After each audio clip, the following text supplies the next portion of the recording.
On today's World Insight, a hard look at China's 2022 foreign policy from Chinese State Councilor and Foreign Minister Wang Yi, the progress and milestones of Chinese major country diplomacy before the year wraps up, and a look ahead at 2023.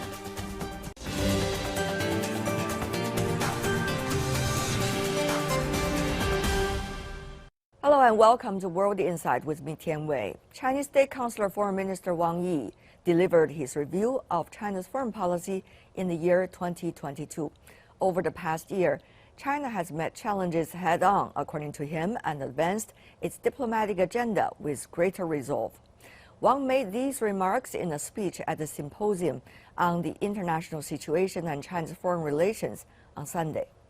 Looking to the future, Chinese top diplomat Wang Yi said China will fully implement the policies set by the 20th CPC National Congress and break new ground in major country diplomacy with Chinese characteristics. Well, what does all of this mean? Let's loop in our panelists.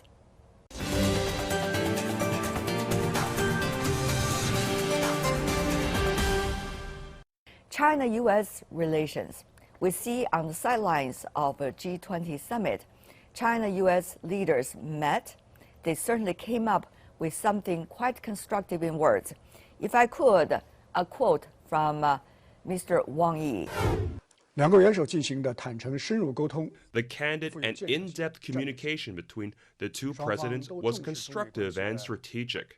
It is clear from these talks that the two leaders both attach importance to the global significance of China-U.S. relations and emphasize the importance of exploring and establishing the guiding principles of China-U.S. relations.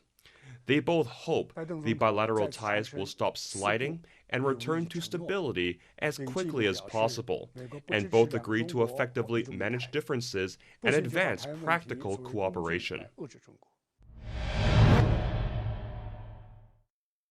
Now, gentlemen, we all know G20 summit took place in the month of November, almost reaching the end of the year 2023. How much groundwork do you see the meeting itself and the follow-up steps should lay for the year 2023? Mr. Gupta.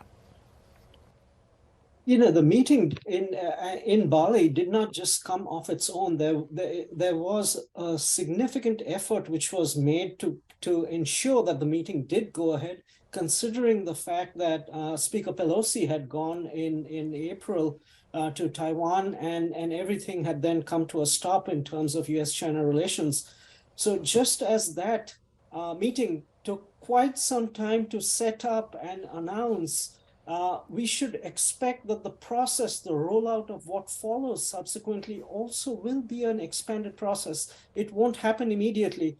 It's useful that we've had the Assistant Secretary of State in Beijing, and we are going to have Anthony Blinken. So this is as good as it gets in trying to maintain that momentum and take it forward. My views is that 2023 will usher in a far more constructive phase in U.S.-China relations, at least at the executive branch between the two countries. Professor Shan, with the latest interactions between Secretary Blinken and the Chinese top diplomat, we see, though, quite limited exposure about exactly how the different dialogues promised by both leaders on the sideline of G20 summit actually proceed. Your thoughts?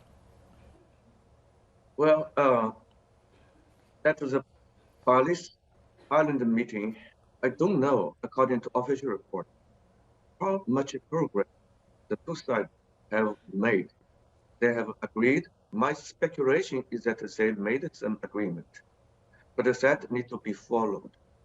For U.S., the White House is checked and balanced by U.S. press, the U.S. various bureaucracies, and as well as the Congress. And for China, it's less hassle to implement what we have been. If this visit can go through successfully and possibly after the Liang Hui, National People's Congress and the CPC, this is Congress next March, China's new foreign minister would visit the U.S. I hope that would pave the foundation for at least one of the two Right. presidents to visit other countries. Mr. Gupta, how do you see the possibility that the top level fruits, shall I say, top level discussion achievements will really be implemented?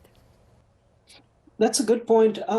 Coming to top level and implementation, that is fundamentally an issue at the US's end, because that's not an issue at the Chinese end, because what is desired to be implemented, the willingness to move forward on that front is not in question at the Chinese end. What I will say at the US end is that unlike in the Trump administration, in the Biden administration, I would say that there is a consolidated core in terms of its choices on China. And therefore, if from the top level leadership, if they decide to go one way or the other, the rest of the bureaucracy will more or less follow. Yes, as we know, China-US relations is one of the most important bilateral relations in our world today. There are many of those who experienced history and still have very strong views about how things should go with the perspective of history.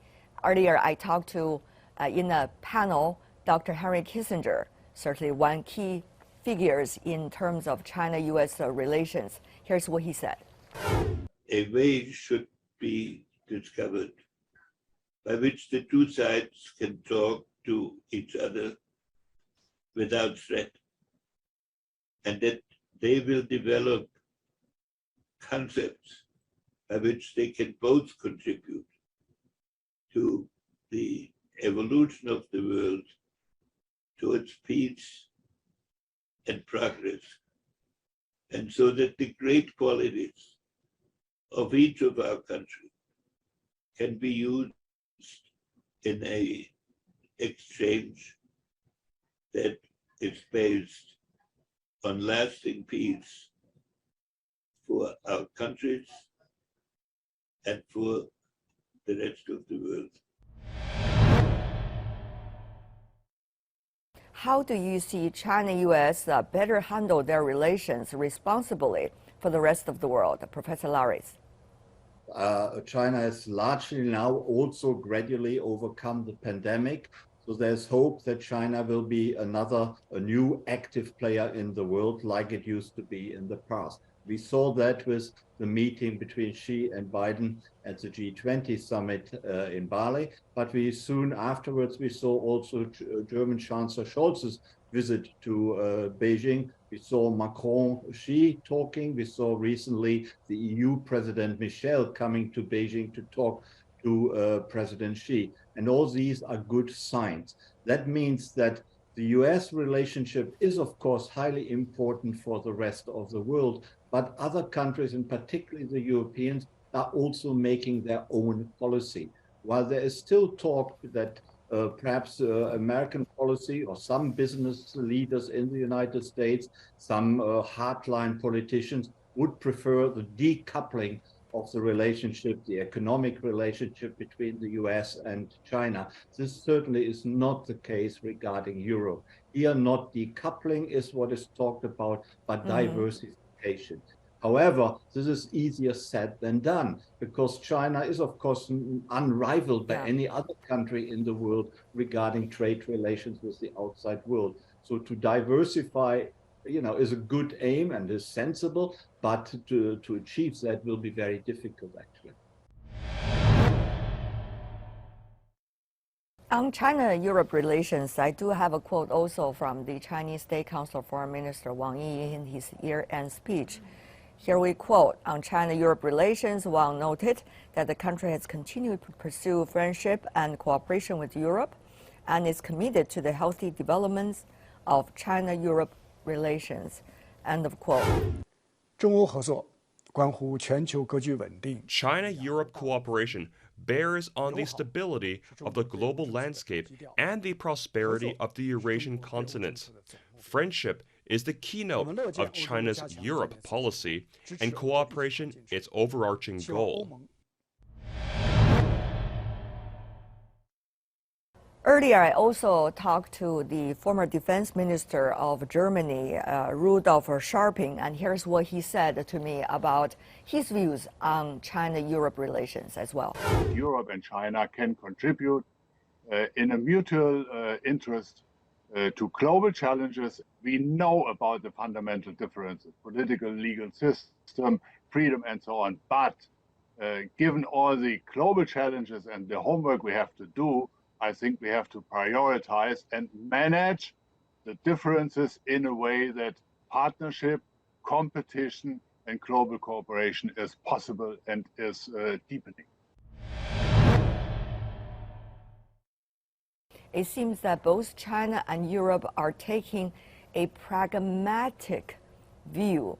Yet, whether pragmatism will be able to move our relations forward and be able to create better interests for both sides, given the complicated geopolitical situation, that is still a question mark.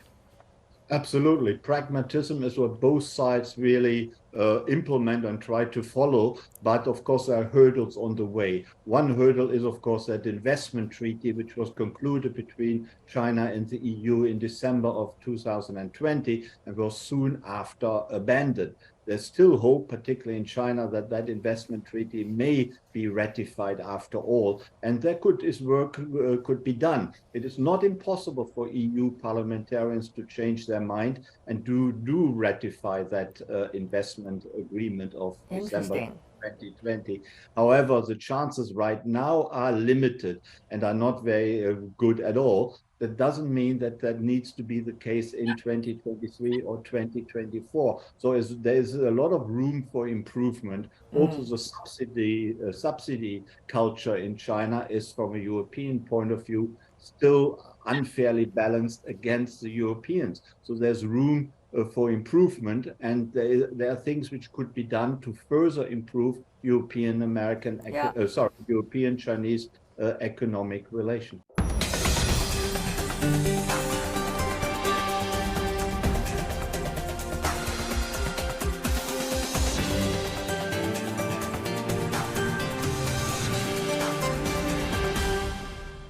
So how do you see 2022 spoke to the Asian economies about where China is, and how do they see their strategic approach to China? Well, 2022 has been a good year for China-ASEAN relations. As you can see, during the 3 years of the pandemic, both sides have managed to keep up bilateral relationship through the provision of medicine supplies and also emergency supplies. And so ASEAN very much look forward to a post-pandemic relationship with China. And you have already started to see that with the visit of Vietnam's General Secretary to Beijing. And also there was a great opportunity in ASEAN Summit to meet with Premier Li Keqiang first. And then during the APEC meeting, many of them met with President Xi Jinping. So I think this to ASEAN signals the return of China to the world stage. And so I think the relationship will very quickly recover from the pandemic.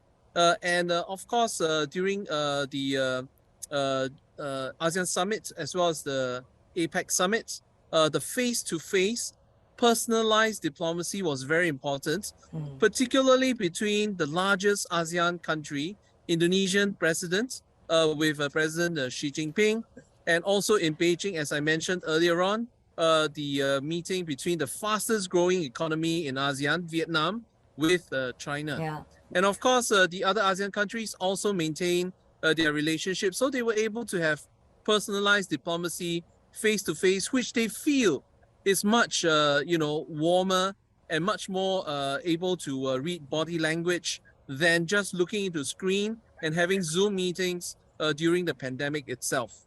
I remember dearly on the sideline of the APEC CEO summit and also the APEC economic leaders meeting earlier in Bangkok, Thailand this year, the synergy in the room, despite of the media hype about how the world is being fragmented and different one place to another, but you see people's sincerity strong sincerity of trying to work together, trying to figure out a way.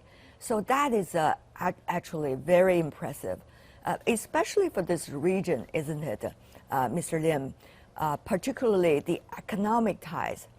We remember, look at the speech given by the Chinese State Councilor Foreign Minister Wang Yi. He emphasized on two top initiatives. One, of course, is the Global Development Initiative. The other is Global Security Initiative. It seems that in the region of Asia, there's a lot of space for these initiatives to seek partnership between China and the neighbors. Professor Lim.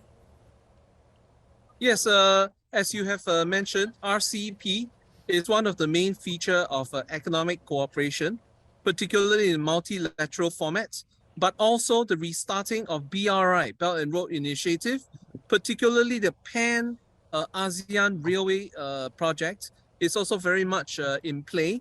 The work continued throughout the pandemic and is expected to accelerate after the pandemic. But what is new and what is important in the coming future is digitalization. As you know, ASEAN has an ambitious project of networking 26 first-tier cities in ASEAN in a network of smart cities. And certainly China plays a very big role in digitalizing the region. Its presence is already very strong in Southeast Asia. For example, traffic infrastructure, e-payment systems, e-commerce systems are already very strongly in place within ASEAN. So the hope is that China can help ASEAN catch up in digitalization in Industry 4.0 technologies. And ASEAN is also happy to link China with other countries, playing an intermediary role within the Asia-Pacific, Indo-Pacific, and East Asian region as well. Of course, a lot of things are changing as we speak in terms of circumstances in different regions of the world. It really takes a lot of skills in diplomacy. It's not only, though, a reflection of wisdom and intelligence in terms of diplomacy, but also, as we all know, diplomacy these days particularly is a beautiful reflection of the internal debate and also the internal changes countries have these days. So there's a quote coming from Mr. Wang talking about how China is committed after the 20th CPC National Congress. 1年来，我们以更加开放的姿态拥抱世界。 Over the year, we have opened our arms wider to embrace the world. From the World Economic Forum to the China International Import Expo, President Xi Jinping has sent a strong message of promoting economic globalization and announced new steps to expand higher standard opening up. Mr. Gupta, you know this is being re-emphasized at the Central Economic Work Conference China had in the month of December. This is usually one of the most important conferences for the Chinese Communist Party every year, and this year particularly given the challenges of the Chinese economy and the world. So how do you see China's sincerity in carrying out its words? So I don't have much doubt that China wants to go forward and wants to go forward aggressively with economic growth, and economic growth providing a catalyst for economic reform thereafter. We have to understand reform and opening up has been the surest guarantee of peace, stability, and security in Asia for the last 30 years, last 40 years. If we can have that new round of reform and opening up, which Mr. Xi unveiled at the 19th Party Congress, and in regards to which there have been some reforms in intellectual property rights, in terms of a new foreign investment law, in the financial services area, in the automotive sector, there has been liberalization. And so, I mean, if we can have that round of reform and opening up where China is not just a great trading partner, but is also a great trade and investment partner, and therefore here the CPTPP negotiations, the bringing the comprehensive agreement on investment with the Europeans back to life. If China can adhere, if these can accede to these agreements, and if these agreements can fructify, I think we are looking at another new age of peace and stability in Asia. And therefore, I think I am encouraged by the fact that from at the Central Economic Work Committee meeting, that the emphasis is once again, yes, we need to get beyond COVID. We've held our economy back and consumption back because of COVID. At some levels now, we need to embrace the virus, and we really need to push forward on economic growth and support the private sector. The private sector had come under pressure during these past 3 years in certain ways, whether it was in the digital arena or in other sectors. But the feeling is that the private sector once again needs to be stimulated and given the energies by the central government and the direction, so that it can go forward and really stimulate Chinese growth. And therefore, I would say for the Chinese government, the focus should really now be on those next steps of reform and opening up, and to go aggressively with regard to DEPA, the Digital Economy Partnership Agreement, acceding to TPP, and trying to tell the Europeans that CAI is in the best interest of both countries, because it tackles with those level playing field issues, primarily industrial subsidies issues. We have seen the world in the year 2022 certainly have a stronger consensus on climate change, on biodiversity, on energy security, food security, and some of the other global governance issues. China also, according to the State Councilor Foreign Minister Wang Yi, from萨马尔罕上海合作组织成员国元首理事会 The meeting of the Council of Heads of State of the Shanghai Cooperation Organization in Samarkand, the G20 Summit in Bali, the APEC Economic Leaders Meeting in Bangkok, and the first China-Arab States Summit and the China Gulf Cooperation Council Summit in Riyadh, in the period before and after the 20th CPC National Congress, President Xi Jinping attended 5 multilateral summits and held bilateral meetings with leaders of more than 40 countries.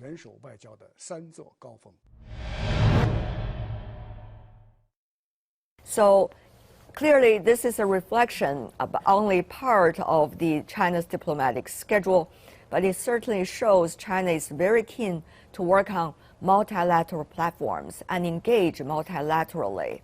Now, Professor Lauris, how do you see the possibility of multilateralism, given what happened in 2022 leading up to 2023? Well, multilateralism is a very sensible policy. Both sides of the coin pursue this policy. The United States is a very active multilateralist in the United Nations, NATO, and elsewhere. And as you just said, China has also become a very active multilateralist, and the Europeans, by its very nature, are also very much in favor of multilateral fora. And I think this is the way to go. You do not just want to have bilateral dialogue, but you want to have multilateral dialogue with both foes and friends. And this is, I think, a very wise policy to pursue. Professor Lim, how do you see multilateralism today? How much role does it still play in the world's geopolitics? Multilateralism is very important. It was very adequately demonstrated by the series of meetings that has just taken place, from ASEAN Summit to G20 and finally to APEC.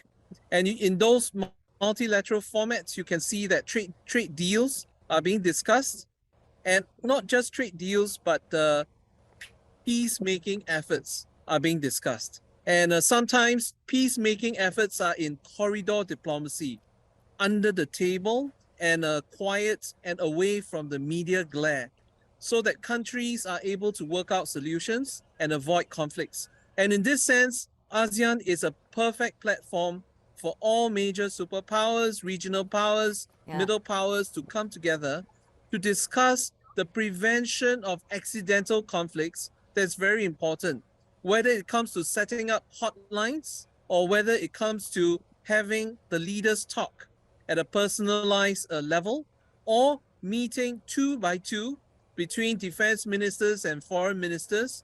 All these are very important in resolving conflict in the region.